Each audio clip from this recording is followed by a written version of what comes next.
अजितदादा विलिनीकरणाची चर्चा करत असते तर भाजपशी बोलले असते। फडणवीसांनी शरद पवारांचा दावा खोडला तर सध्याच्या परिस्थितीत कोणतंही राजकारण करायचं नाही, फडणवीसांचं प्रत्युत्तर। दादांना स्वगृही जायचं असेल तर फडणवीसांशी चर्चा करायची काय गरज? फडणवीसांसोबत प्रत्येक गोष्टीची चर्चा होतेच असं नाही, राऊतांचंही वक्तव्य।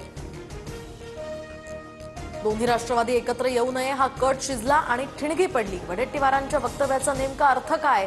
तर डीसीएम पद संवैधानिक नाही, त्यामुळे 13व्या नंतर भरता आलं असतं। शपथविधीवर सुद्धा टीका।